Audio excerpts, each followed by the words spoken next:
हाँ बेटा, अब देखिए ये है आपका वृत्त का व्यास। केंद्र से गुजरने वाली जीवा को वृत्त का व्यास कहते हैं। अब आप कहोगे मैडम ये क्या बात हुई। अब आप देखिए ना, ये दो बिंदु मैंने अभी आपको समझाया था ना, वृत्त पर कोई दो बिंदु ले लो, तो ज़रूरी थोड़ी, अब जैसे ये इसका केंद्र बिंदु ओ है तो ज़रूरी है कि हम कहीं पर भी लें। हम यहाँ से भी तो बिल्कुल इस केंद्र बिंदु की सीध में भी तो हम दो बिंदु ले सकते हैं। तो जब हमारी जीवाएँ, अब आप इस फिगर को देखो, जैसे मान लो ये जीवा, ये जीवा, जीवा, जीवा, तो ऐसा भी तो एक पॉइंट आएगा जहाँ पर वृत्त के दो बिंदु से जब हम मिलाएंगे तो केंद्र से होते हुए गुजरेंगे।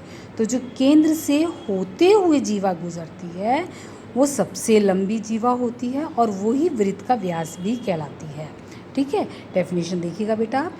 केंद्र से गुजरने वाली जीवा को वृत्त का व्यास कहते हैं।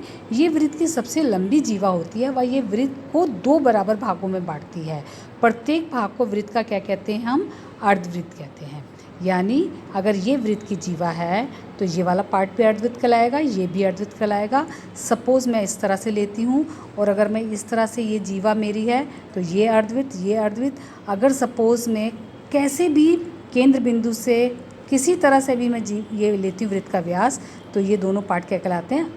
अर्धवृत्त कहलाते हैं। ठीक है बेटा। और जो वृत्त का व्यास होता है, वृत्त की ये जो व्यास है, ये क्या होता है? व्यास क्या होता है? वृत्त की त्रिज्या का दुगना। ठीक है ना, क्योंकि देखो ना व्यास में क्या हो गया, एक त्रिज्या ये हो गई और एक त्रिज्या ये हो गई। क्लियर हुआ बेटा? यहाँ तक आपको समझ में आया?